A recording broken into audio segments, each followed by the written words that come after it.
আমি যদি বলি এই গোলাপগুলোর দাম মাত্র 20 টাকা, তোমরা কি বিশ্বাস করবে? চলো পুরো গল্পটা বলি। হ্যালো গাইস, সকাল সকাল ঘুম থেকে উঠে দুই ভাই মিলে বেরিয়ে পড়েছিলাম বারাসাত যাওয়ার জন্য। আর মজার ব্যাপার হলো, ভাই বলছিল ওর আব্বু নাকি ওকে দেখে ভয়ই পেয়ে গেছিল, কারণ এত সকালে ছেলে উঠেছে কেন। যাই হোক, আমরা পৌঁছে গেলাম হাওড়া রোড স্টেশনে। সেখান থেকে টিকিট কেটে নিলাম বারাসাত পর্যন্ত।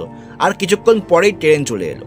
ট্রেনে উঠে আমি সোজা গিয়ে দাঁড়িয়ে পড়লাম গেটের ধারে, কারণ ট্রেনের দরজার পাশে দাঁড়িয়ে সেই ঠান্ডা হাওয়া খাওয়ার ফিলটাই আলাদা। এরপর পৌঁছে গেলাম বারাসাত। আসলে একটা দরকারে এসেছিলাম, কিন্তু কাজ শেষ হওয়ার পর ভাবলাম যেহেতু এসেছি বারাসাতের ফুলের মার্কেটটা একটু ঘুরে দেখি। মার্কেটে গিয়ে দেখি আজ দোকানে একটু কম বসেছে, কারণ আজ ছিল রবিবার। তারপর আমরা এক এক করে ফুল দেখতে শুরু করলাম। হঠাৎ এই লাল গোলাপগুলো দেখে দাম জিজ্ঞাসা করলাম। দোকানদার যা বললো শুনে আমি একদম অবাক। বললো মাত্র 2 টাকা পিস। মানে ভাবতে পারছো, আমাদের বেড়াচ্ছে ভাই যেখানে একটা গোলাপ কিনতে 10 থেকে 20 টাকা লাগে, সেখানে এখানে এত কম দামে। তারপর ভাইকে বললাম তুই একটু দাঁড়া, একটা সিনেমাটিক শট না নিলে তো চলবে না। আর গাইস, এই সিনেমাটিক ভিডিওটা কিন্তু আসছে আমার পরের ভিডিওতে, তাই সেটা একদমই মিস করো না। কিছু সুন্দর শট নেওয়ার পরে বেশ খিদে পেয়ে গেছিল, তাই জমিয়ে খেয়ে নিয়েছিলাম গরম গরম পরোটা। তো বলো তোমরা কে কে আসছো ফুল কিনতে এই বারাসাতে? অবশ্যই কমেন্ট করে জানিও।